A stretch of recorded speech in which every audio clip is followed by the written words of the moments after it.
Hello and welcome in to the Gathering Echo Wednesday night live stream. I'm joined from your right to left, Juice Kello. What's up?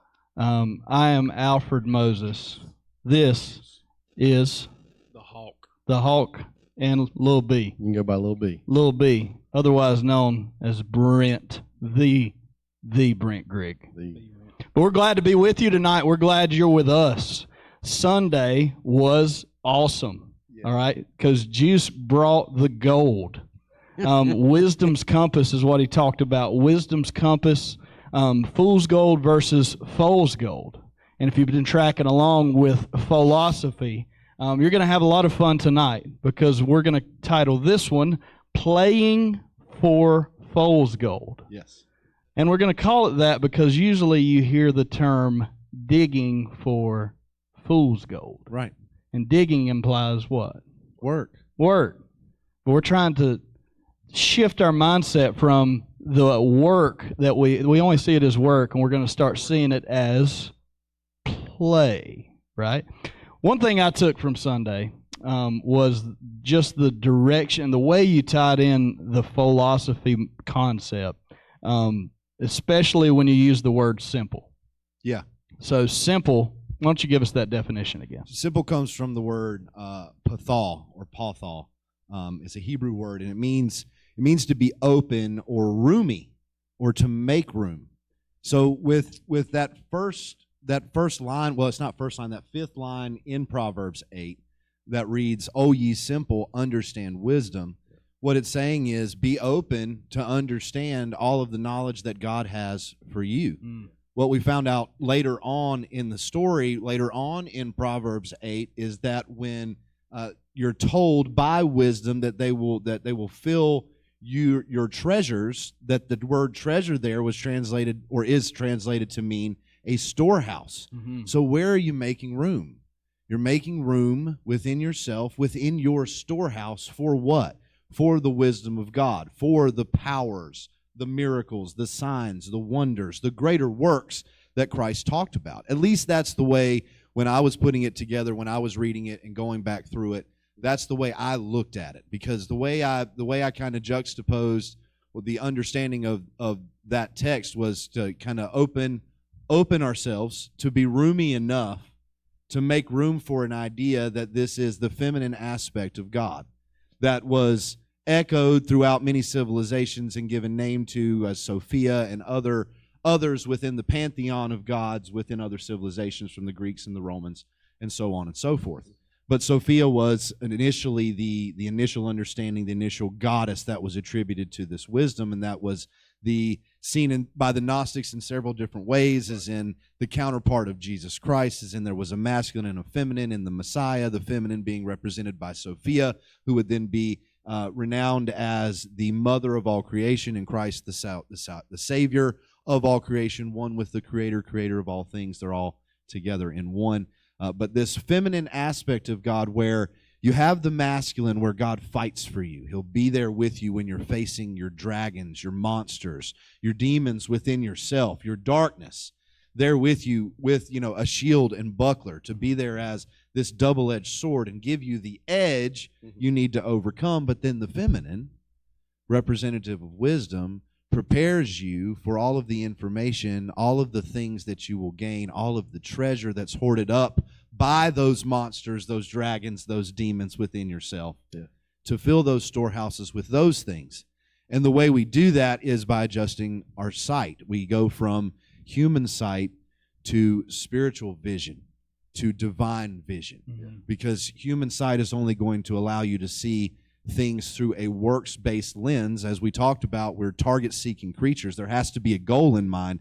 There has to be an objective. There has to be this outlined idea of the work that has to be done to accomplish enough to be worthy of the reward or worthy of the treasure. And that's a works-based consciousness, which was defeated at Calvary. Yeah. It was won at Calvary, right, with the foal of man, with the foal's gold that proves that the work that you put in to this life and the things of this world, the material gain that you garner for yourself, the gold that you're able to dig up and work for, is not significant in the cosmic scheme of things, in the cosmic Christ understanding of things. Yep.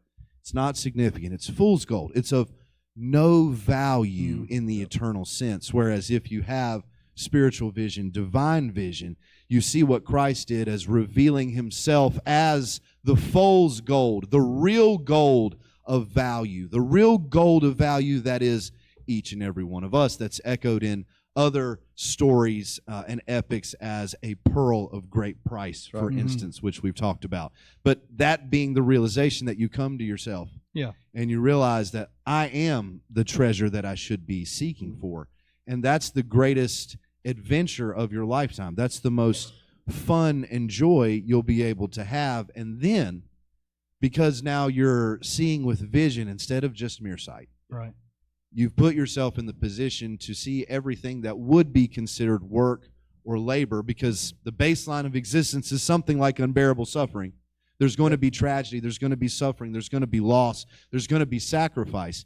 You're able to view that in the cosmic sense of who you are as the playground of your lifetime in this time, because you're a being that's created and has existed in a time outside of time, in a space outside of space, in matters outside of matter.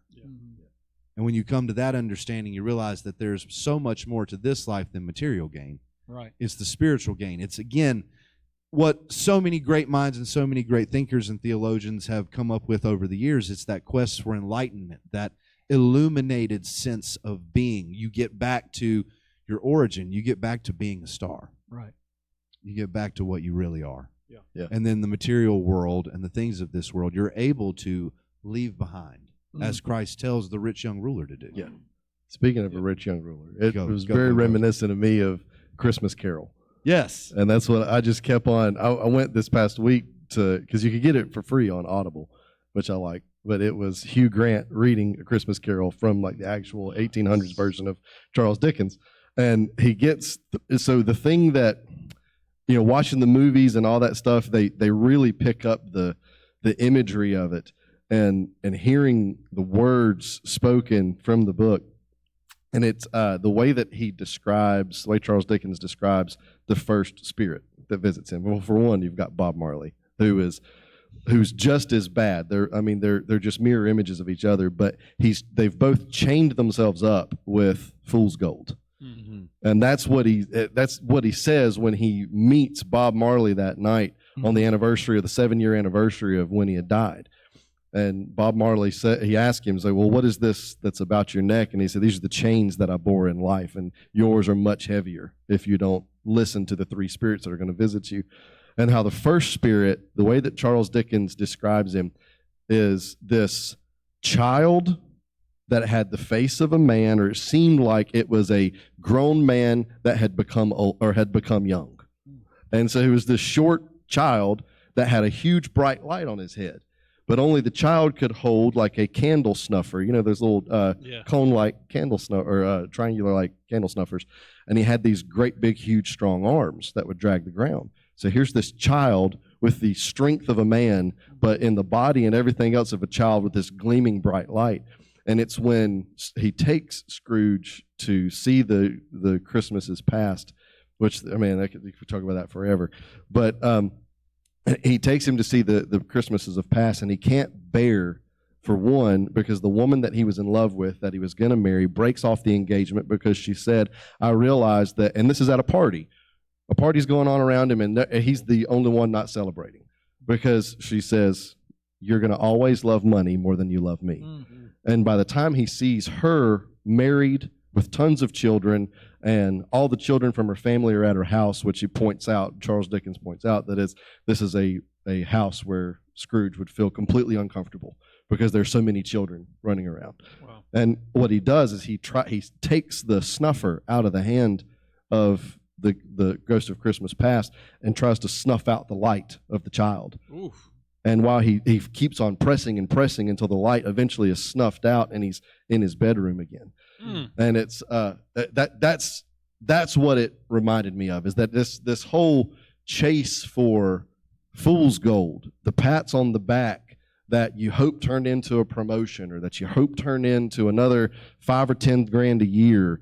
It's like, that's the way that our economy, that's the way our culture, our systems that are of this world, that the cosmos that the Bible talks about, the orderly arrangements that man has made, those are the things that the Bible says get destroyed by fire. Yeah. But those are the things that we're taught every single day, with every commercial, with every job, with every TV show, with every anything that gives any sort of luster or shine to it. We're told, go after that, chase that. At least you get another $5 grand a year in your salary. You get another 10 grand if you do this. And a lot of times those pats on the back don't turn into that.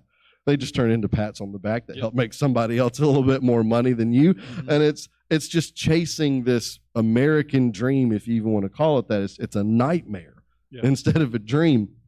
And by the time you get to the end of it, Charles Dickens writes of Scrooge saying, I will, and this is what happens when he wakes up from his own funeral, and he wakes up and he thanks God that the bedpost that he's hanging on to is his own. And he says, I will do it. I will live in the past, the present, and the future. Wow. And so you've got this overlap of eternity that happens in this man who will say now, I will live in eternity. I will live in past and present and future all at once. I'll be the God I ought to have been all along. I'll do it instead of chasing. And then what gets into the playfulness of it is that he wakes up from all this. For one, he's trying to convince this silent spirit that looks like death that he's changed. Well, the last ghost changed me. I promise. They've changed me. Is this somebody else's grave? Where are we? What's going on? Just trying to talk himself out of what's happening. And as if these things, can they be changed? Can I make a difference? Can I make amends? And he gets back to his room. And like I said, he says, I will do it. I will live in past, present, and future. And Scrooge begins to just throw his money around like a child. He's running around the street. He's going to buy, I want to buy the biggest turkey you have. Well, you don't even have a way to transport it. Oh, let's go buy a cart. Yeah. Well, now I'm going to pay a kid to go pull the cart, and we're going to take it to Bob Cratchit's house, and it's going to be more food that's going to last him a month. And he's just wastefully spending his money because that's not what his God is anymore. Here's this little boy, and this is the interesting thing, is Ebenezer Scrooge. And maybe this is what Charles Dickens did on purpose. I like to think he did. But Ebenezer in Scripture was a monument or a monument that the prophet Samuel had set up after God had helped Israel, or that's what they attributed, that God had helped them defeat their enemies. So it was called the Mountain of Help, or the Mount of Help, or the Stone of Help. Wow. So Ebenezer means the Stone of Help, and if anything, Ebenezer was anything but a pillar of help for his community. Right. And then even so much so that he says, well, they have prisons. If the poor are so destitute, let them go to prison and get fed there. Mm-hmm. Like, just how pitiful of a being you have to be. Mm-hmm. And then completely turns it around. I'll waste all my money. If you even want to say, you can't really say that I'll invest it. There's no investment. I'll spend it. I'll waste it on everybody and anything just so that these people can have something provided for them. And this little boy can get the surgeries and the medical care that he needs. And he becomes this pillar of help, the thing that he was always meant to be, this God that he was always meant to attribute all of these attributes of what God would be. He was meant to always do that. Mm-hmm. And, and that's how it ends. It's beautiful. He lives up to his name in the sense that in the sense that he's extremely rigid, right? Mm-hmm. He's stuck in his ways. He's like the stone that's not going to be moved, or the mountain that's not going to be moved. Yep. But obviously that changes at the end. But that's where that openness, comes in, and really for us, because the emptying of the material things in the storehouse, right? And some of us have the proclivity because of our personality to be more open, where others are not, so sometimes that's something we have to learn. And one other thing about that word simple in Proverbs, the pictograph is like a cross and then this oval shape that looks like the opening of the mouth. Mm-hmm. But it literally means, an open place, or a hole to be filled. Right. And it also represents intercourse, which is this idea of union. Filling the space, right, and then impregnating that space with something life-giving, right? Something that's alive. Yeah. right? Something that goes beyond those things that we tend to fill our storehouse with.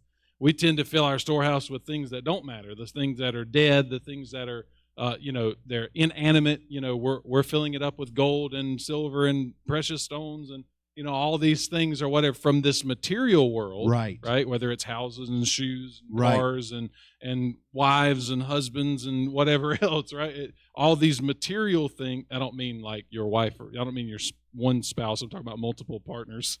But where you're filling up your storehouse with all this, stuff that's not going to last, Right. right? And it's like, how do I empty myself? And the word for revenue later in that passage is something that fills the empty space. That's what revenue is. It fills the empty space. Right. So what's the revenue? Well, wisdom's the revenue. Right. She says, I am the revenue. Right. And she wants to fill that empty space so that you can become impregnated with, again, something that gives life. Yeah. Right. And I know, that doesn't make a lot of sense. The feminine wants to impregnate you, but it's also a representation of Christ. Or if you go back again, and I know it stretches people to think this way, if this is the masculine aspect, the feminine aspect of God that's speaking in Proverbs 8, what you have is, again, drawing from all of the mythological creation stories, drawing from all of the information that we have. What I said Sunday was, let's extrapolate what we can use from each and every one of those stories to be simple and open enough to see it for what it is. What you have is the masculine, the creator, the feminine, the wisdom, saying they, as God, together, as two parts of the whole, the masculine and feminine come together and give their offspring what they make the world with. That's who makes the world. It's the offspring. It's who they're able to impart themselves to in a way that fills their storehouses to the capacity to accomplish the greater works that our elder brother promised us and guaranteed us we would do. And this is the mirror. The mirror that we have to live is that of Mary, right? Right. Because she says, let it be unto me as the Lord wills, or however it's phrased, right? Let it be unto me. Let it be so, right? When the angel or the messenger comes to her and says, hey, by the way, you're going to be impregnated. God, masculine, feminine, every part of God is going to fill you with its offspring. And now you're going to produce something, the Logos, that's going to absolutely change the fabric of reality. It's going to turn everything right side up or upside down in the world's view, right? And it's literally turning everything on its head. It's turning religion on its head. It's turning, the economy on its head, the, capitalism and whatever else, may have been, persuasive at that time, in society. Those things are getting flipped upside down. Oh, no. That's not how this works. If you want to be great, you have to be a servant. Let me get right there. Okay. Who being in the form, all right, so let this mind be in you, it's Philippians 2, let this mind be in you, which was also in Christ Jesus, who being in the form of God, thought it not robbery to be equal with God, but made himself of no reputation, emptied himself, made room. Right. And took upon himself the form of a servant, and was made in the likeness of men. So that's what I was thinking about yesterday morning, actually Monday morning, as I'm leaving my house, thinking about all these things that are going on. It was actually yesterday morning. It was yesterday morning. And I'm thinking about what Juice is saying about making room, about this Foals gold. And the night before, I'd been playing with my kids, right? And it was just one of those eternal, awesome nights. Very simple night, but it was eternal because, like you're saying, the simple is when you make room for the eternal. You made room for it. Right. So I have Marshall, my 2-year-old son, playing with Malachi, my 13-year-old son, and Malachi is playing with Marshall. And Malachi's got him to Marshall to the place where he's almost passing out laughing. He's delirious, right?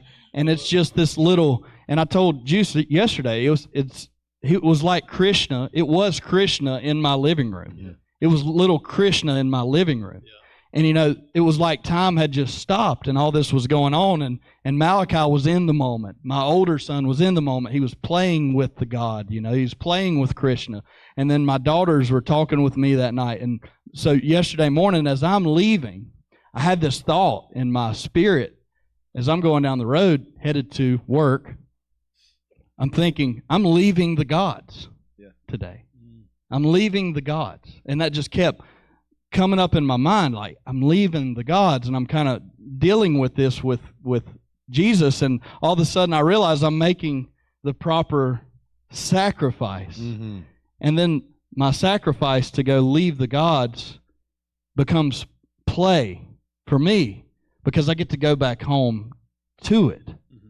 So as I'm on my way to work and I'm thinking about these things, I'm listening to a podcast, and what would you know, he starts talking about Psalm 8, of course, because you're in Proverbs 8. Now we're in Psalm 8, and Psalm 8 Which talks just happens about to correlate with the number 8 for Yeah. new beginnings, since we're talking Psalm about children. 8 talks about out of the mouth, and this is Psalm 8 too, out of the mouths of babes and sucklings hast thou ordained strength.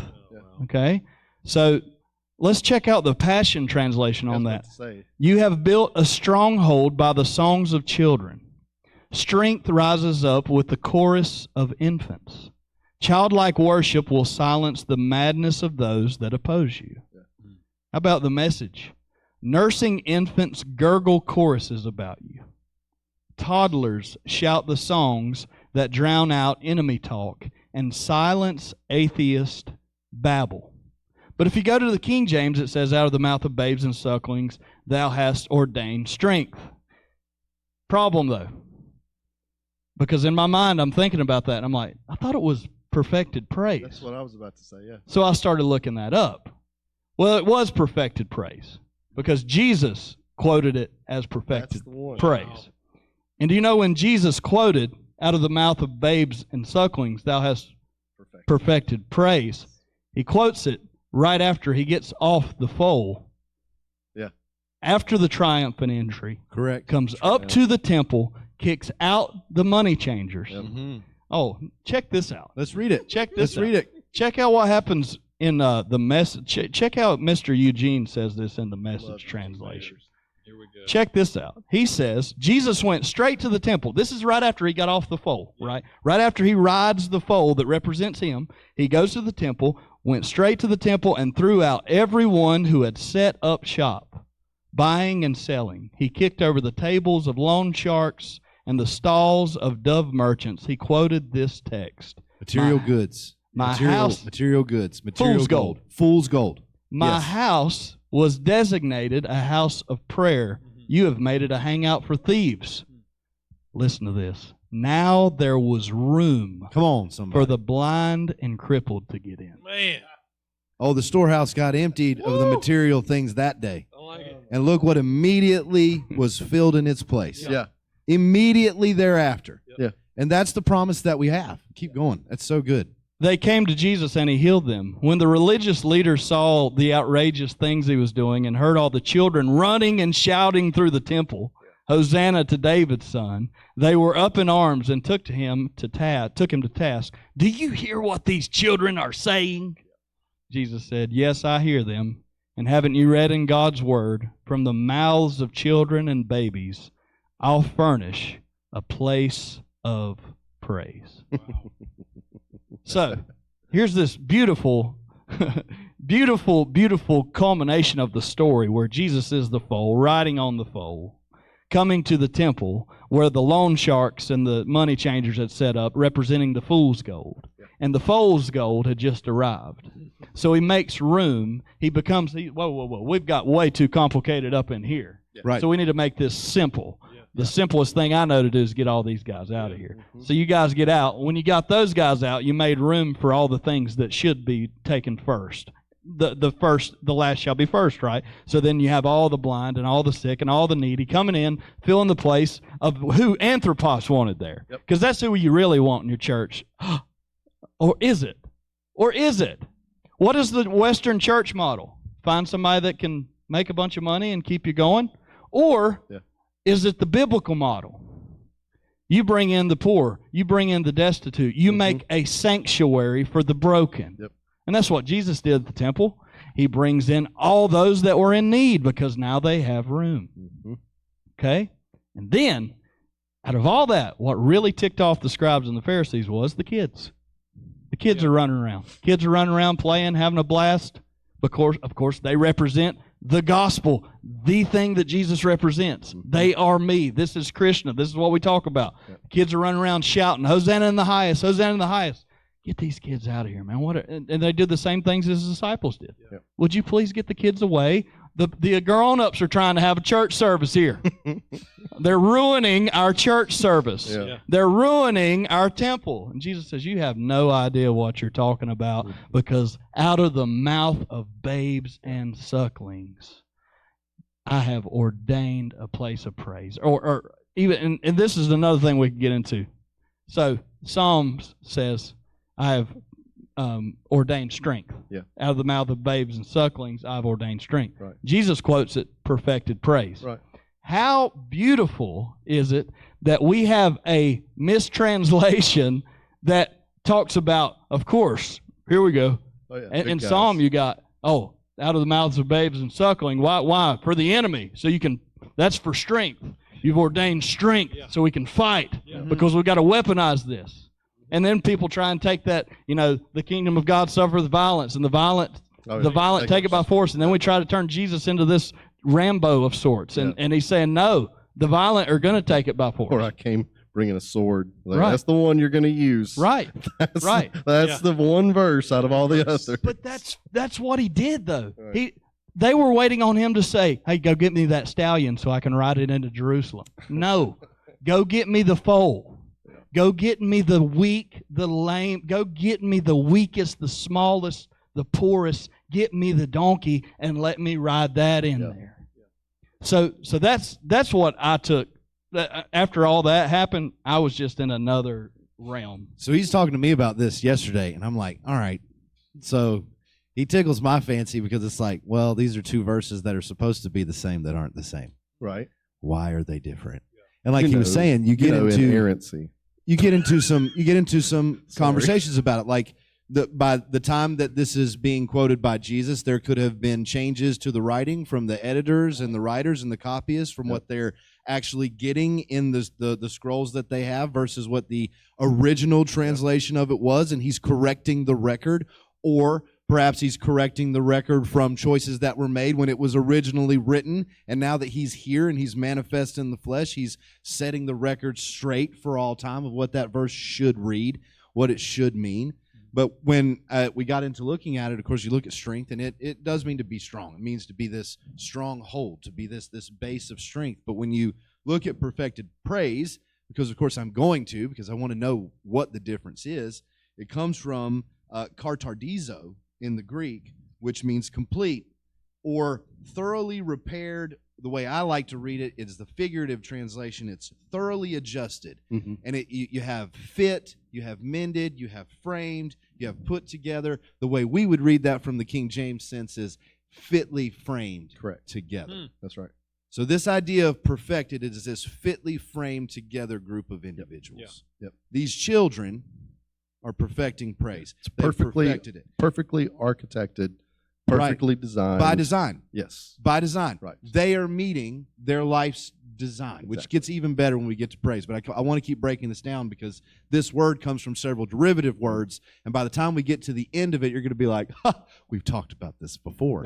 But it's a derivative of artios, which means fresh. Like we said with this chapter 8 in Psalms and this chapter 8 in Proverbs, new beginnings, fresh starts, fresh understanding, fresh revelation, fresh way of seeing the world, right? So then that comes from the word arti, which is the idea of suspension, meaning just now, this day, presently in this moment, things are made fresh.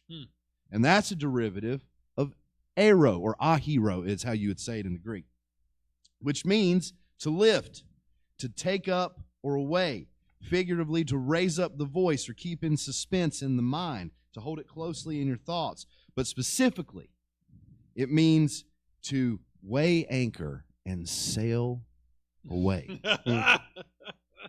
To take off flying and never land. I like it. For my hook fans out there, go back and have another listen at that, because that's exactly what that message was aimed at. And that's exactly what this idea of perfection means that Christ is talking about. It's that deeply tied to that connection of, they've let go of the material world that all of you see. Yeah.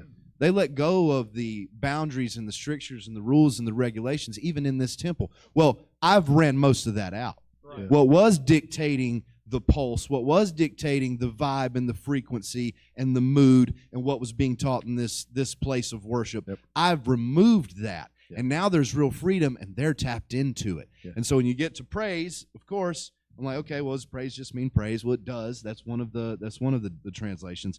But it properly means a story. Wow. So they're playing their part in the story. They're engaged in the play of the story, where in that moment, as you're watching it play out, in his triumphant entry, right on the heels of tossing out all of the things that put the focus of man's sight on the material gold, he points out that in this part of the story, now you see the foals gold. Yep. This is what we're really after. This is the part of the story my entire ministry is all about. It's all about the children. Right. Right. And it's the kingdom. And as we talked about, as you brought out with wisdom, wisdom is perfected in her children, or wisdom is justified in her children. Yeah. It's Jesus saying, it's like children piping and you're not dancing. It's like children mourning in the streets and you're not mourning. You're not going along with the play. Yeah. And the scribes and Pharisees in the temple were not going along with the play. Why? The play is getting in the way of the work. Correct. Right. Yeah. The play is getting in the way of the material things, the material gain, the material wealth, the material treasures that they're skimming off of. Ooh. Oh, like that wasn't going on. Like we know that doesn't go on. Oh my gosh. In every level of life, in every level of finances, in every level of value, someone's skimming something somewhere. Someone's getting paid behind the back door, behind the back of the house, at some point, at some time, somewhere, at some level. Right? That's the understanding. You're messing things up for what we've got going on in this empire of faith we're building, like the Tower of Babel built by Gilgamesh. All over again in your name. The same vision that the disciples saw, the priests sacrificing their congregation, their children, their wives, and doing these heinous acts, all in the name of God. The name of the same Jesus that they all professed to know who he was.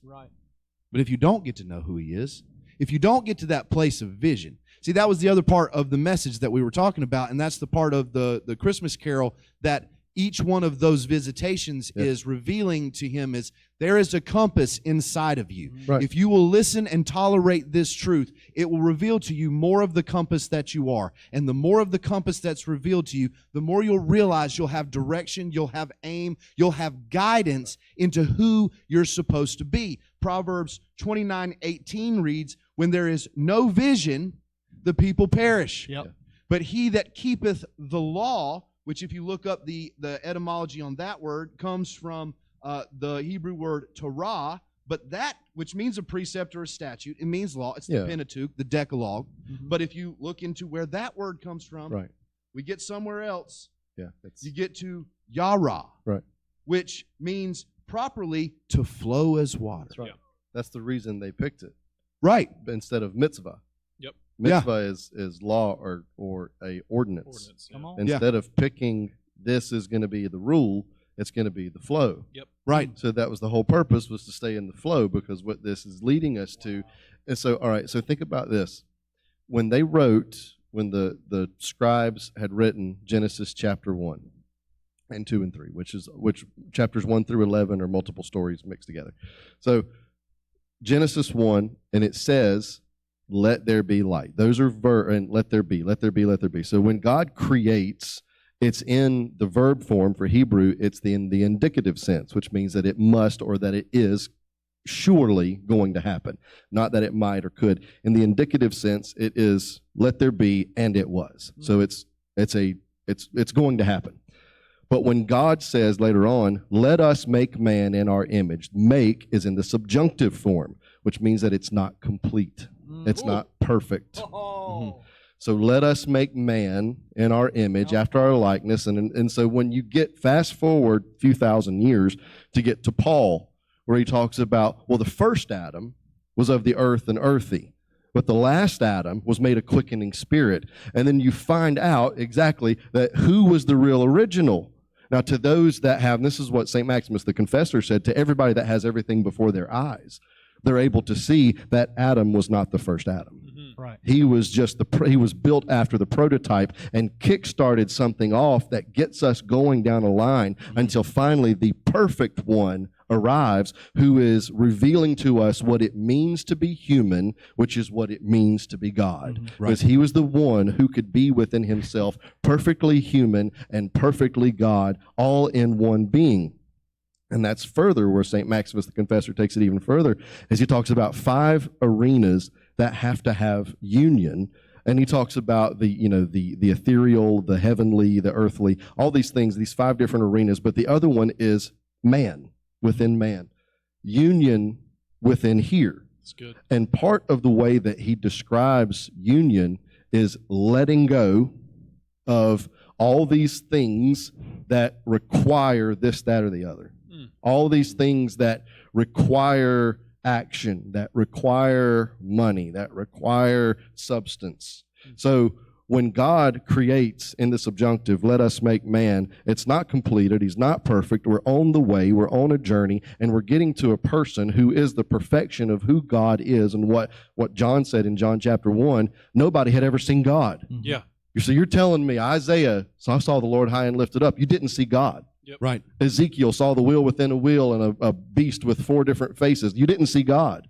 Moses held in the cleft of the rock with God's hand over him, and God walks past and he sees the hinder parts of God. You didn't see God. That's what John is saying. And that's the reason John would even start his gospel by saying, in the beginning. Yeah. Right. And he's playing on Genesis, saying that he knew the language. Yeah. It's in the subjunctive, that in the indicative, God created all of the earth. God created the beast. God created everything that's out here for us to see. But in the subjunctive tense, God said, let us make man in our image. Well, in the beginning was that word, and this is the word that man was made after. Yeah. That this man was made after. And we've seen the perfection. He says, nobody's ever seen God, but Jesus hath declared him unto us. Yeah. And it's like he played it out on a play, on a stage. Exactly. Life's a stage. We all, So the word perfect, we keep using the word perfect. It's completeness. And to tell a stage. You spoke to some of that. Yeah. When that word is used in the scripture, it's not perfect like in your,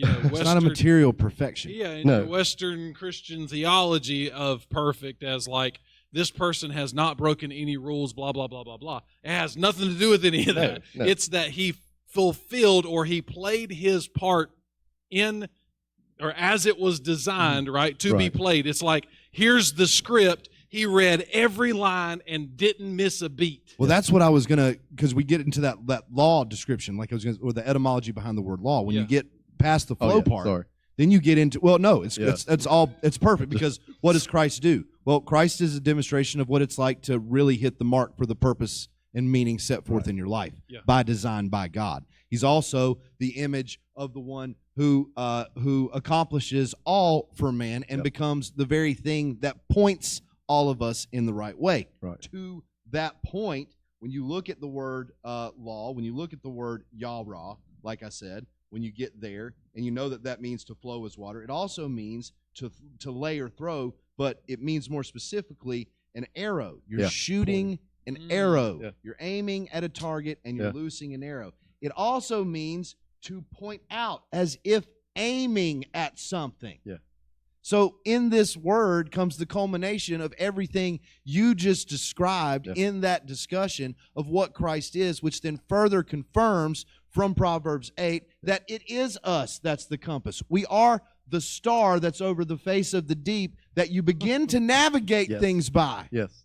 That's how people were traveling before we had GPS and all of this modern maps and satellites. It was, you look to the stars, you got your bearings based on where the stars were and the different solstices and the different seasons and what constellations you were looking for and how to find the North Star and how to make those measurements. That's the compass over the face of the deep. Right. But that is the material echo of what we are in here. Right. It's good. That's the golden echo. But it's the proof that everything is already downloaded into you Right. from the beginning. Yeah. That it's Psalm 19, that the line has gone out, or that from morning to morning, creation has been singing its song, that it's been singing this glory song from the beginning, that God has instilled himself into all things and in all people. So you already have everything within you to be able to navigate your way through life, navigate your way to understanding the perfection, which we have a very high Christology here, obviously. So we're going to say that Christ was that perfect being that was able to be the one who is the end all be all, or the tetelestai, or in the Greek is the perfection. That this is what it was leading us to. And when you watch the way that Jesus lived that life, and how his life was not lived for himself. So if you take it from the idea of what Dionysius said about Genesis 1 and 2, and how he also commented on the writings of Paul, and even Paul, when he wrote about relationships, and he wrote about being tempted with porneia, and he said that you should be married, that every wife should have a husband, every man should have a wife, so that you're not tempted by the porneia. You should be able to have erotic eros love. And what he's saying, it's not at all for the purpose that we've always said in the Western church, that for the purpose of that marriage is just for having children. No, it's not. It's not just for having children. That's not the whole point. So Dionysius, what he is saying is that the eros is what it's this love, this deep, passionate love, where somebody gives themselves for another. And so what he's saying is this is proof within that the passion, the love, and like you're saying with the simple about intercourse and the emptiness, that it's what it is. It's you already have it within you to empty yourself out on behalf of another. So it's leading us to this place of not needing the chains of this life, the fool's gold that keep telling us this is what you've got to drive, this is what you've got to wear, and all this stuff. We were having a conversation before. It's like, well, you showed me all these things. You showed me all this stuff, this huge house. You showed me your watches. You showed me your car and everything else. I still don't know you. Right. Yeah. I want to get to know the real you. And let's clear out all the clutter, clear out all the stuff that money changers. Clear everything out of the temple, kick them all out, and then we get to the point that you're just as weak, just as beggarly, just as in need of someone to love you as anybody else in the room is. Just as blind and lame as everybody else that walked in the temple that day. Yeah, and that's Ebenezer Scrooge. Yeah. He cleared out the money changers in his own temple and found the little child that was shouting Hosanna. Right. So when they quote that, when they say that word shout, that the word, when they cry out, when that ticks off the scribes and the Pharisees in Matthew 21, the word for cry out is kradzo, which means to croak as a raven or scream. Okay? So here we have this, yet another place we've been with the ravens. Consider the lilies, how they neither toil nor spin, right? Consider the ravens, right? They don't plan for anything, right? And God watches everything, these things. He takes care of them. They don't have to plan. And that's all the stuff that Ebenezer Scrooge is built on. It's all the stuff that we're built on. And you go back into what I was saying about leaving the gods that morning and making that sacrifice to empty yourself out. Yes. So what are you making a sacrifice for? Correct. You're making a sacrifice that opens up your storehouse to more play. You come back and you welcome in the joy of coming back home to these gods that are living in their perfected praise state. Yeah. Like you're not just coming home and seeing Harmony and Emily and Caden. No, you're seeing the perfected praise when you walk in the door. Yeah. And how does that make you feel about your sacrifice now? Well, it makes it worth it. Yeah. And it makes it a lot less like work. And it makes it a lot more like play. Right. And it frees you up to say, I'm not, okay, because we got into this a little bit last night talking about, because immediately what you do when you read the Gospels and you try to do it like, let's do it exactly like Jesus said, we got to sell everything. We got to just sell everything. And that's fun to think about. And that's fun. The problem is we're already here. We're in this time. Right. We have these responsibilities. We have these kids. We have this life. Right. So what are you going to do with this life? You're going to have to empty out your anthropos, empty out your manhood, empty out everything that it takes, make the proper sacrifice, so play. And what do you find? You find what Ebenezer Scrooge found. Right. So he had, and I watched the movie Sunday. Yeah. I went and watched the movie. You have him living in this huge house of open space, and there's nobody in it. There's nothing in it. There's nothing to show for it. No love, no family, nothing warm about his estate. It's a cold, bitter place. Yeah. But then at the end, when he finds that child within, everything becomes open to him again. That's what you're saying with simple. Right. Everything becomes open, and I think that's what we're all experiencing to some degree. Yeah. Is that things that, and you may look at us and you're like, man, they're all over the place. No, we're open. Yeah. We're simplifying. And when you simplify, you open up yourself to the realities and the possibilities that you would have never saw in a closed-minded Ebenezer Scrooge state.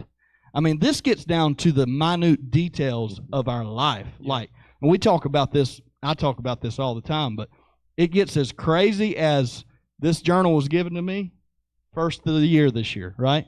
On this journal, front of it is a compass. I had no idea we'd be talking about a compass. Inside that compass, like you just said a minute ago, it's the star. Yep. That's what we're talking about, right? Mm-hmm. The helm of the ship is what is binding this book together. It's the helm. You know what's on the helm? Flowers, the blue flower. We've been there, right? You know what is missing from this journal, Michael? I think you're the only one that don't know this. I've told Brent and Juice this. So there was a bookmark in this journal. The bookmark was the anchor. Okay? You know why the anchor isn't there? You know why the anchor isn't there? Dog ate it. Because Huck, the dog, our dog, that my wife named Huck, after the great adventure, the adventure of Huckleberry Finn, I walked in my house, Huck bit that anchor off. Okay? Do you know what Huck's name was before we named him Huck when he was a puppy? Scrooge. Oh, my God. And you're like, this is foolish, right? No, this is perfected praise. It is. Because you just talked about removing the anchor so we can what? Sail away. Yeah. Sail away to where? What are we doing?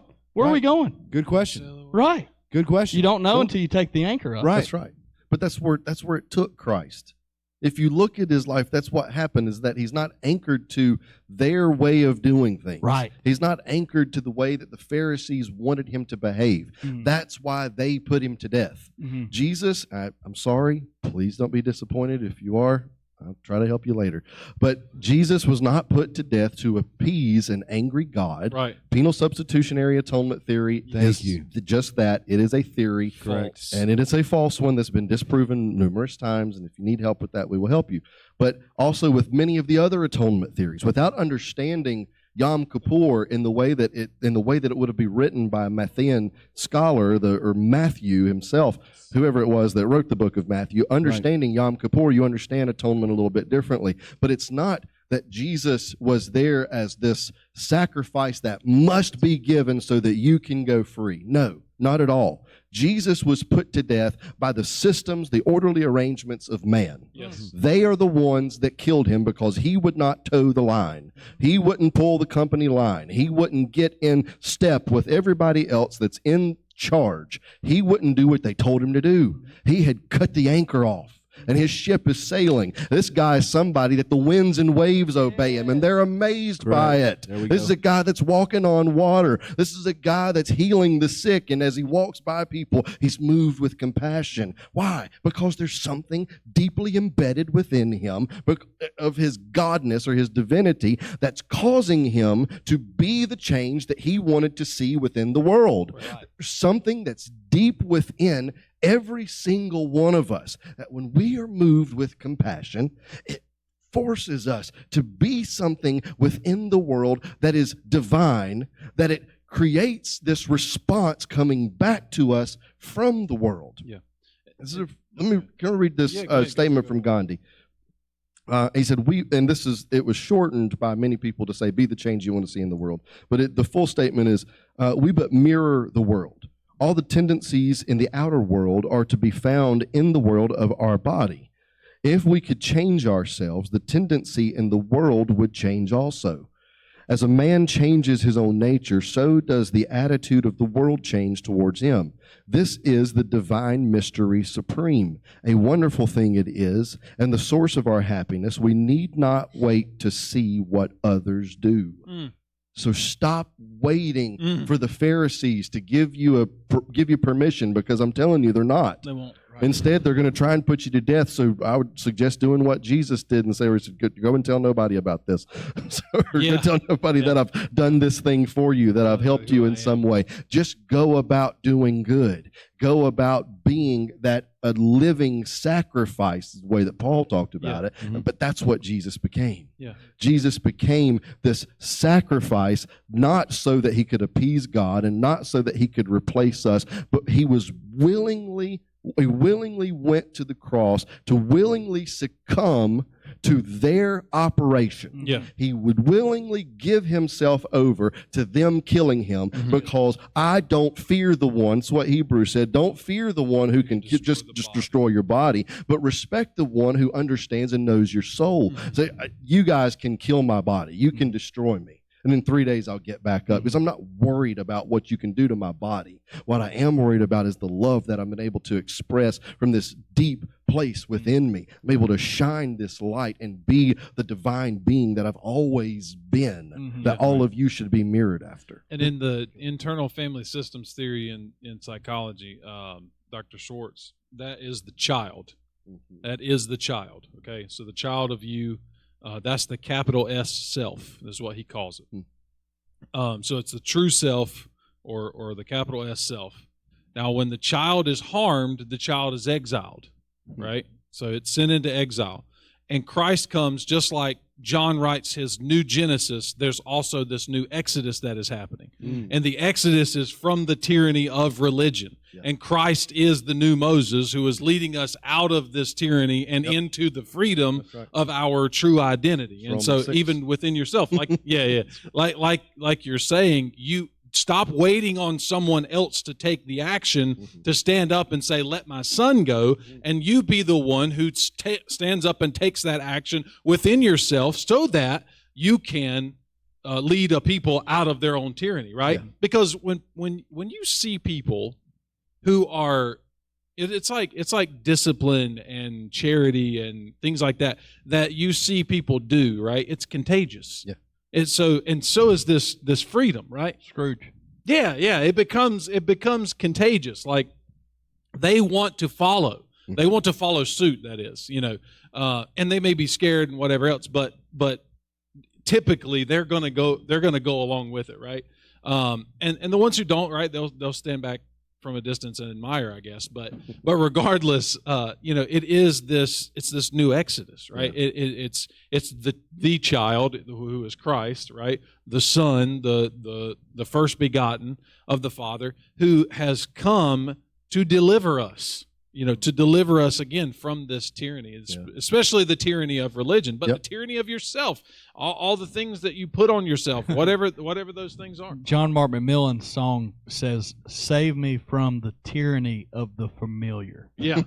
Save me from the tyranny of the familiar. Because if you don't watch it, your life just becomes familiar, and you miss that the children are the gods. Right. The children are Krishna in your living room. The children are your opportunity to engage into worship, not just coming to a church service and lifting your hands and dressing the right way, whatever that looks like for you, right? Your children are your opportunity. They're the doorway into perfected praise. And there's nothing like getting down into the floor and playing with, and this, of course, I'm using children here, but you take it to standing in line at a restaurant, standing in line at the grocery store. I was standing in line at a restaurant last week. We just ate our meal, and we were paying for our meal, and they've got this big old thing of cheesecake over there, right? It's just cheesecakes everywhere, and it's glorious looking, right?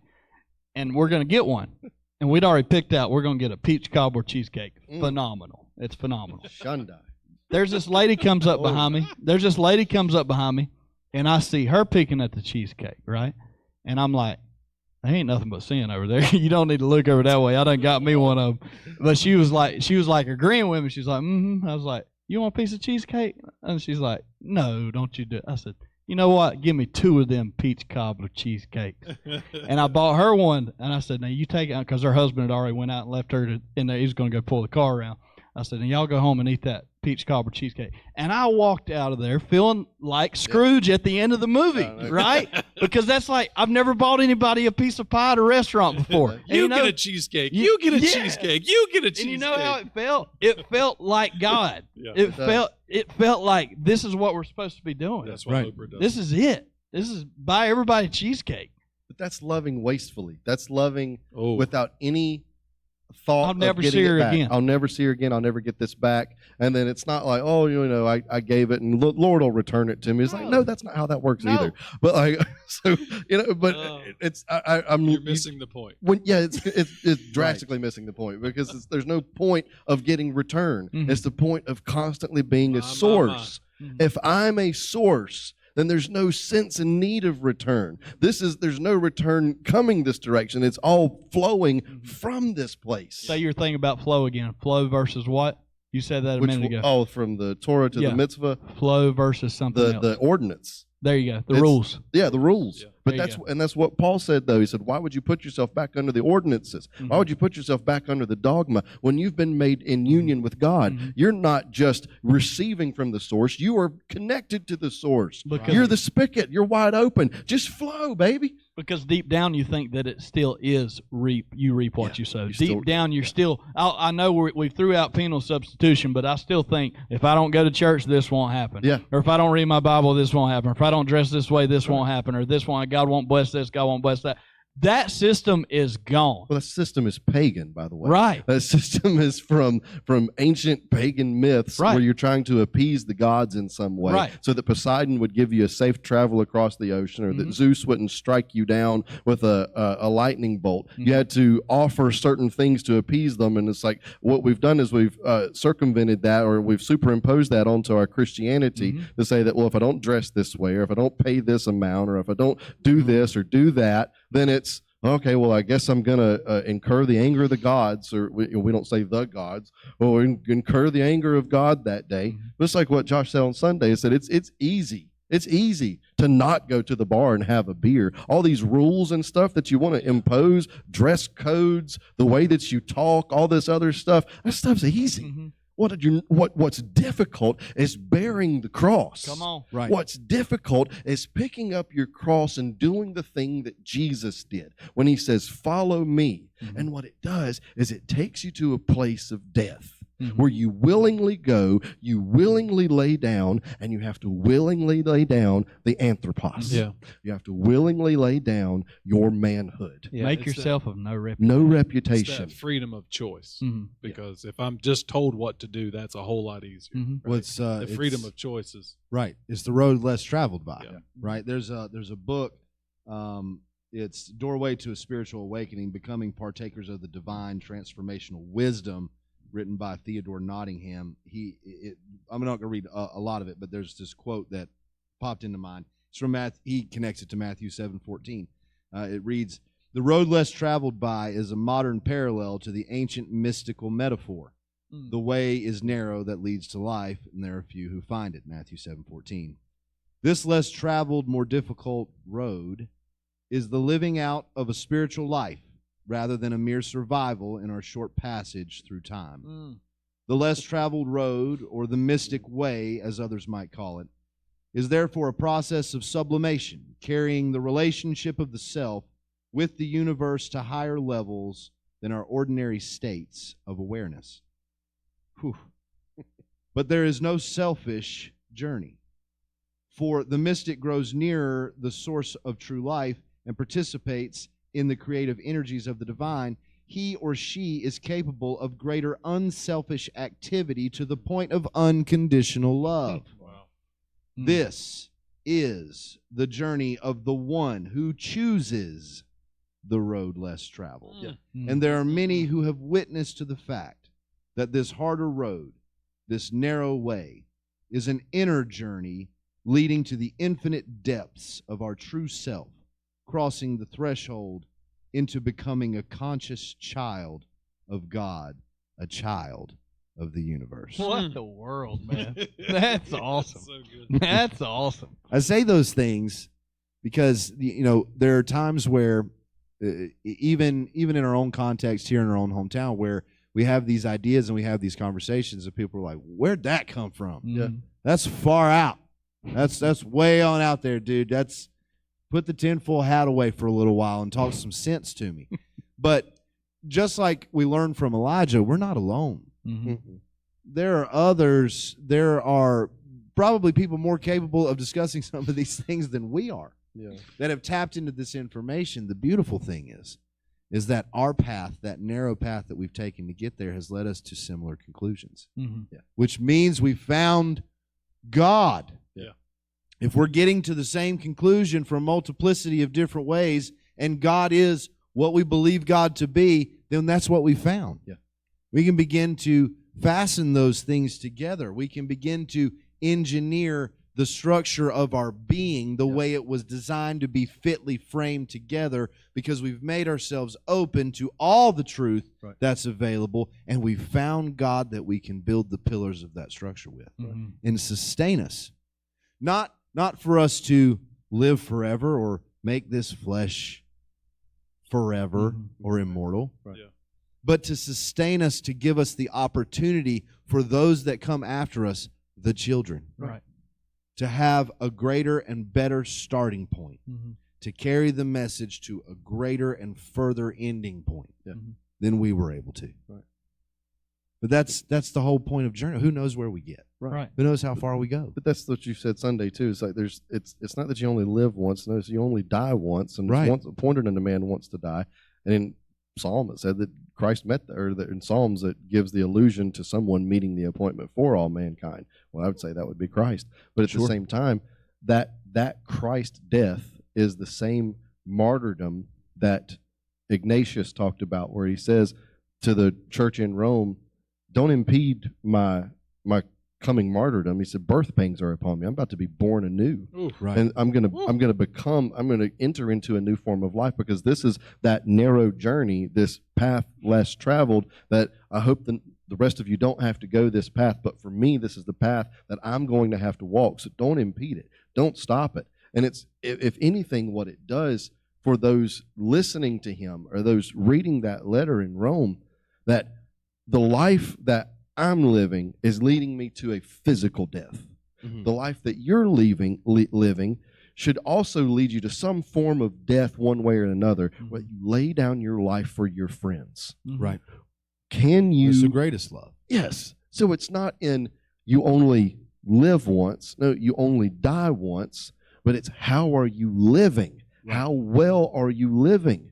What is the thing that you have deemed so worthy that you've put so much meaning into? Because that's the thing. And that's exactly what you said Sunday. The thing that you put the most meaning into, that's the thing that you live. Right. And that's what you sacrifice to. That's exactly it. But it's like when Jesus told him, he said that if you, where your treasure is, it's where your heart is, where your treasure is. Yeah. It's all going to be coincide with one another. But I'm telling you that if anybody will lose his life for my sake, and lose his, if I'm not mistaken, I think it was to destroy, and life was suke. If you destroy the psyche, destroy the mind that keeps telling you to chase these things that are worthless, these things where moth and rust doth corrupt. It's all these things that will vanish away and fall away by the wayside. If you continue to chase that kind of stuff, you're going to end up with nothing in the end. But when you chase the adventure, the adventure of being able to love wastefully, chasing the adventure that takes you through these narrow crevices and these places that you would have never thought you would even find yourself, whether it's we've talked about this before. It could take you to a bar where you're talking to somebody and you have this beautiful conversation about God. Or I get into a cab and I see, which I did last week, I get into the cab and there's a Quran sitting there. And I thought about reaching it, and he says, no, don't touch it, because you can't. You're not allowed to touch it. It's his Quran. It was dedicated to him. And I said, yep, that's right. And so he picks it up, talks, and we talked about Islam the whole ride. And it was beautiful. He didn't want to talk about Christianity, which I was very interested to talk about his belief and what it is that all this stuff. It's like you get the chance to love wastefully, and it's less me talking, which is not tonight, obviously, but it's him talking this whole time and telling me these stories, and it was beauty. Yeah. Right. The whole thing was beauty. You have no idea where it's going to take you. But it's laying, as you just said, it's laying down your life for your friends. And now we have a different definition for that. Now it's not literally laying down your life. Right. It's clearing out the money changers in your own ego-building temple, right? It's getting your own narrative out of the way. It's getting your own reputation out of the way. It's getting your own kingdom, laying it down. Yeah. Dying to yourself, laying down your life. You just talked about having that conversation with Bishop Keller over there a minute ago. You guys were talking about there's people we don't even really know who they are because they fill all the empty space with stuff, cars, homes, all this wealth, all these clothes. We don't really know the person. Well, guess what happens when you start to lay down your life for your friends? You get to show the real you. I get to show you who I really am. I get to show you the real me living on the inside. And you know what that does? You have nowhere to drop an anchor anymore. No. You have nowhere to drop an anchor because you're out too deep. Yep. There's nowhere you can drop your anchor to keep your boat still, to keep your reputation afloat. No. When you go out on the deep, when you go on the adventure, you're getting the money changers out of your temple. You're getting your reputation out of the way. You're emptying yourself, making yourself of no reputation, and you might just find yourself in a manger or something. You may find yourself in a whole nother realm. That's what Jesus did. He laid down, he made himself of no reputation, emptied himself of all deity, and where did he wind up? In the middle of our world where there was no room for him. Yeah. How fitting, right? So you open up yourself to wherever the wind can take you, and it's Nicodemus, man. Yeah. It's Nicodemus. He's like, what is this? This is like the wind. Jesus is like, yeah, it's like the wind. It's like you don't know which way it's neither here nor you don't know which way it's going, Nicodemus. What? I don't understand what you're saying. That's because you're the big guy, right? You're the scribe. You got to know where we're at all times. You got to know, hey, we're in this amount of water. We're in this depth of water. I know I can drop my anchor here. But if we get out that far and I let go of all the things that are upholding me, because that's what I told you, man. So that's another. I'm glad we got this before we ended, because it's everything that represents and upholds your ego. Right. Everything that I can't remember what you said Sunday that brought me to that thought. Man, it was so good. But it's everything that upholds. I told you this too. Yeah. It's everything that upholds your ego, right? That's everything that upholds your ego. You have to let go of. That I knew what it was. It's a sacrifice. It's the greatest sacrifice. Yeah. It's Abraham, Isaac, right? Because Isaac was the promised son, right? So why do they have to bring the best calf? Why do they have to bring the best animal that they had? Because that upheld their ego, right? You show yourself you're a good farmer by this nice cow over here, not the cow with the mange or whatever, right? 3 legs. Like you don't bring out the cow that's got 3 legs and no udders. This is Wilbur. Right.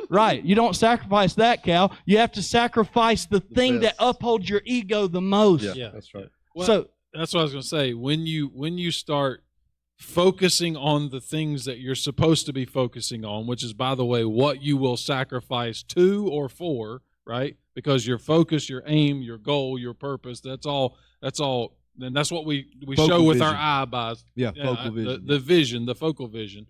And what you pay attention to, literally focally, is also what you pay attention to in your mind and vice versa. But when you're focused on this thing, that's what you will sacrifice to. The sacrifices become the things like you're talking about: your ego, your reputation, your time, your purpose, your agenda, your meaning, what you'll profit from this moment or this conversation or this relationship. And when I do it for the sake of relationship, or I do it for the sake of love, because my focus is now not me and what my agenda or my goals are, but now my focus is my neighbor, my friend. Now I'm laying down my life, or I'm sacrificing these things, my ego and all these things, to this God in this other person. Right. And then that is that ultimate sacrifice that I begin to make, or I learn to make, to God. Beautiful. Right here, right now, in this moment, nowhere else. And I'm playing the part perfectly, which is exactly what Christ showed us how to do. Come, sing your line of the chorus, right? Sing your verse, and it's going to join in with the entire chorus, and that's what makes the whole song. Because you're supposed to buy cheesecake for somebody. That's right. Yeah, I somebody. think it's me. Is it you? We're going to get cheesecake. He's after going to this? make cheesecake. That's Oh. even better. That sounds delicious. You threw in, he came into the center of Christ, comes into the center of all things and begins to work things out. In verse 20 in Proverbs 8, it says, I lead the way of righteousness in the midst of the paths of judgment. Again, he comes in the middle of all of the judgments that are being made. Remember, Carl Jung That's what I said, asked you. What was that one? thinking is hard. That's why most The Carl people Jung. judge.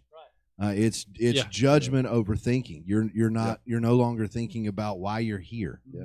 who you really are, what you're really here for. You're not There was no room for right. Well, Yeah. there's well, that's the whole point. You're supposed to inherit substance and your storehouse be filled. When you talked about the elemental forces of God before, he speaks and he controls the winds and the waves. That's what the Bible tells us in the Old Testament scriptures. His storehouse is full of rain. His storehouse is full of the depths of the ocean. Right. His storehouse is full of hail. He owns and the cattle and on 1,000 snow. hills. Right. It's All all the of cows. these things. All the tigers and- All of these abilities to reveal who God is. Yeah. Is all encapsulated in the idea of revealing who you are. Yeah. That's the childlike. There's a reason why when you see a child, a young infant child, and they're looking around, biologically speaking, in the material world sense, they can't see anything very well yet. Right. Yeah. But that doesn't stop them from looking. Yeah. And then you watch them dream, and they make these expressions and Yep. faces. Yep.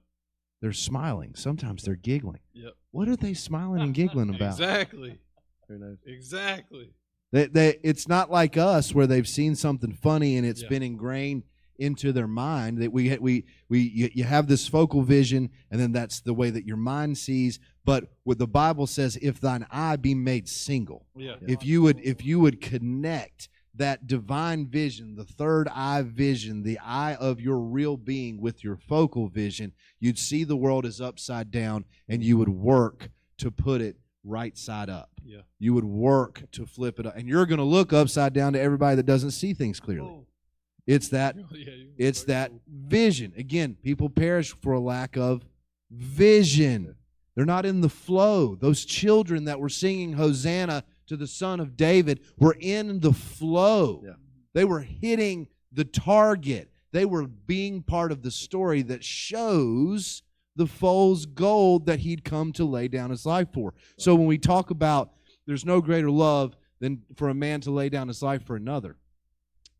Okay, so we think about this in the abstract, the way Carl Jung thinks about things, sacrifice in the abstract. We extrapolate from that. Well, what does that mean? If I am to follow Christ, then I am to lay down everything that I could be Right. as the name my earthly parents gave me Yep. in the material world. Yep. And I'm supposed to sacrifice all of those things because all of those things are all of the things that would make me break the first commandment. Right. Yeah. Right. Have no gods before me. Oh, well, we believe in monotheism, so what gods is he talking about? Well, the gods I create. Right. Yep. The gods that man-made religion creates. Mhm. Their version of God, their flavor of God, their color of God that doesn't really exist that way. Right. Yeah. That isn't who he really is. So I'm sacrificing the man I could be Mhm. in this time Yeah. for the God, the child, the foal I am, have always been, and will always be Right. for someone else to do what? The same thing. Right. The same thing. Christ was creating a replicable process. Mhm. He was showing us what salvation, being worked out with the fear and trembling, blood, sweat, and tears, look like. Yeah. And how is he greeted to his final passage from the normal life, quote, he had lived into this final passage of time where he makes this greatest sacrifice with the kiss and the love of his closest and dearest friend who Wow. made the way Wow. for him to be everything. Mm. Everything Mm. he was designed and purposed to be. Mm. The compass Deliberately that would with- point us all in the right direction. Mm. The archer who would hit the target so perfectly it would let us all know that's what we should aim to do as well. Boy, he laid down his life for Jesus right there. Right. Well, that's what I'm trying to get at is there are these examples, even with the children. That's an example of perfected praise. Mm-hmm. It's complete. Mm-hmm. It's there. That part of their story nailed it. Mm-hmm. Nailed it. That part of Judas's story nails it. Mm-hmm. Nails it. Makes the way. Lays down the man he could have been in this material world. Mm-hmm. In this life. Oh, the notoriety someone would have as being a follower of Christ, or notorious, rather. That they were using their names to pen these different books. The authors may not be who they say they are. Why? Because these men were well known. These men were, quote unquote, famous in their time, or infamous in their time. He lays that down. Why? Because he knew he was something else. Mm-hmm. He wasn't seeing things as what he could accumulate and what he could accomplish in this life. Those accomplishments will pale in comparison to the being that you could be to another being. It's love that conquers all. Mm-hmm. It's love that is the greatest of all. Mm-hmm. So all of the accomplishments, I could teach 1,000, 10,000, 15,000 lectures. I could go through all of the different theological books. I could write my own books. We could have our own just big hit monetized. And we hope it does go that way. We hope you guys are tuning in and loving it and listening to it. And we're all able to go full time. Who knows what the future may hold with that. But it will pale in comparison. All of those things. Yeah. To just being able to connect on a cosmic level with another being. Right. In real, unconditional, divine love. That's good. Like we were all connected in the beginning. That's good. And find those that you have relationship with that there seems to be something about that person that lets you know, I've known you before I met you. Yeah. Now, that could be a connection that exists before time, space, and matter were created that we just don't remember. Or that could be connecting child to child on the playground and remembering what we're there to do. Right. We're there to play together. Yeah. We got a sandcastle to build. Right. You remember what Dad told us to do when we went out here? He said, have fun. Yep. Have fun. That's good. And bring glory to him. So let's play together nicely. Yeah. Let's not have disagreements and disarmaments where we do that for the purposes of condemnation. Let's have disagreements and disarmaments because we're just trying to figure out the best way to do this thing. Yeah. Best way to play. Best way to play. The best proper sacrifice to make. That benefits the whole. Right. It's Jesus that is a part of the equation. One of our siblings, right? So we're all the children of God, children of the absolute. He makes the greatest possible sacrifice he can, not just for himself, not for his divinity, not just for part of the plan, but for the whole of the plan. That's what we're aiming to do. And there's no division or separation that can separate you from that purpose. It is true whether you're a man or whether you're a woman. It's true for the masculine the same way it's true for the feminine. It's the understanding that we need the feminine as much as we need the masculine because it's the wedding and the union of the feminine and the masculine that gives birth to the offspring that makes the future, that makes the world. So we need our females' voices. We need mama's voices. We need aunt's voices. We need grandma's voices. We need sisters' voices. We need our daughters' voices. We need that part of the equation. We don't get to Michael's understanding and Michael's teaching if first the feminine of God doesn't speak to us in Proverbs 8. The wisdom of God doesn't come and impart herself into our life, preparing us for what we're about to hear, who you really are. Yeah. Pay attention. Understand wisdom. Have an understanding heart. I'm speaking to those that are open and that are making room, and those that absurdly do the wrong thing knowing better to do that. Yep. The willful blind ones. Yep. Speaking to all of you. It's all of you. Yeah. I stand at the crossroads. Right. Wisdom said. I stand at the crossroads and the door or the gate of the city. Yeah. Everybody's going to hear me. Right. So That's you the union too of what Paul said, that there's neither Jew nor Greek, there's neither bond nor free, Right. there's neither male nor female. Yeah. All are one in Christ. So everybody's one in that cosmic being. Mhm. So there's no division. And if you that's so difficult, I think, to comprehend the voices of what you're saying, is that if you were not seen by your gender and not seen by as sexual beings, or not seen as anything that would create any sort of delineation or separation, but every being is seen as being one within God, then you would not see the distinctions that say that we are different, but those distinctions would be something that brings unity. Yeah. That it's Right. all of these various aspects that make up the picture. There are, in a brush stroke, so many minute things that happen in one single brush stroke, as there's thousands of little bristles that lay out any little amount of paint, and it's not just Texture. red. Yeah, it's the texture. It's not just red, but there's within there's pink, there's white, there's light, all these things that make up that one brush stroke, and then you take this picture as a whole that has different shades of browns and reds and greens, and you end up with this beautiful forest or image or whatever. Especially there's this Van Gogh painting that has all the flowers and everything that's in it, and it's beautiful because of every single distinction, but it's one picture. Right. It's one picture that makes the whole. Right. So when you say that, we need every single voice. We need every single gospel. We need the gospel of Judas and Thomas and the letter of Barnabas. We need these things that help us understand even more clearly, what their idea was, what their depiction of God was, because they're all different. They're all different. They're all different, and speaking about the same God, Yeah. the Right. same divine. Right. It's the same being, and we're all living that way. We're all living towards that being changed on the inside out, not trying to change others, but changing ourselves. Right. Yeah. That's And- the and you- wisdom. And you need the gospel of Brent and the gospel of Josh Mhm. and the gospel of Paula and the gospel of Karen right. and gospel of Jeff, right? I Right. mean, you have to have every page, Right. to complete the story. Right. Otherwise, It's what we have now. Yeah. We have codexes and we have documents and we have these materials from ancient times that are incomplete. They're missing Incomplete. pages. Yep. Yeah.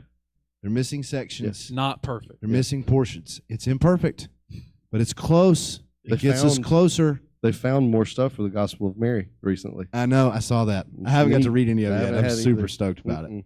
But that's what we're saying is okay, so we go back to the ancient text and we're beginning to see that others, ourselves, are beginning to fill some gaps, beginning to have some understandings. We've read around the problem enough and read enough material that's come before and after to be able to kind of extrapolate an understanding of what could possibly have been there. Yeah. And when we get to that point, and we start making those determinations and we're doing our best to rightly divide the word of truth, we ask that you have grace. We're not going to get everything exactly right. Nobody has since the beginning of recorded history in the oral tradition. The telephone game proves that. Yeah. For all of time in history, we're going to have different interpretations and different takes on things, and things are going to change. But that's where we get back to really what it is to understanding the law that God really gives us, which is get in the flow. Yeah. That y'all raw understanding that it is going to change. There are going to be things that come in that are good, and there are going to be things that come out that are going to be bad. Yeah. You discard what is bad, you keep what is good, and you Right. keep moving and flowing forward. Get in the game. That's Right. the cool thing Right. about Right. playing is it doesn't have to Doesn't- be right. Right. You just have to get in Right. the game and play the game and enjoy the game. Well, Right. And that's fall what down. we're doing. We're playing with ideas. Yeah. As much as we're playing Yeah. with whatever else, we're playing basketball, football, whatever. You're playing in whatever other form. We're playing with ideas. Yeah, Bishop Keller just dropped a bomb in the comments. He said the volume of the book, that's Yeah. what Christ Oh, came in. that's what he The said. volume of our books, all of our Yeah. books. Right. He came in the volume of all humanity. Yeah. You're a volume. Everything you are, he came in the volume of it. and you think, man, this seems very imperfect. Well, your definition of perfect stinks. Yeah. Yeah. This is perfected praise. This is complete praise, and we can only get to the state of perfected praise when you clear out the money changers. Yeah. You get rid of all the ego and all the things that uphold your status. Yeah. And you say, let's just have some fun. And Get on the play. stage. Get on the stage. Say your lines. Say them wrong. Get it wrong. Right. Mess it up, and let's all laugh and have a good time. with it. Right. Yeah, we'll have a B-roll. That'll be great. Exactly. It'll be great. Yeah. We'll get Everybody to- loves outtakes. We'll get to the A-roll, but the volume of the book, each one of us being a volume of his book, written from the beginning of time all the way through to the end of time. Here's the beautiful thing that we all need to understand. No matter what volume you are, no matter what your binding looks like, no matter what font was used, no matter what color was used, whether you've got pictures, you don't got pictures, you got illustrations, you don't have illustrations, you got a table of contents, you don't, you have a dictionary in the back, you have vocabulary words in the back, you have your bibliography and selected sources. It doesn't matter whether your volume is 3 chapters or 30 chapters, 3 pages or 3 million pages. Each volume points in the same direction. Yeah. True north, up, from whence cometh our help. Not saying that true north is up, for those of you that are sticklers out there. I mean, it is, in a sense.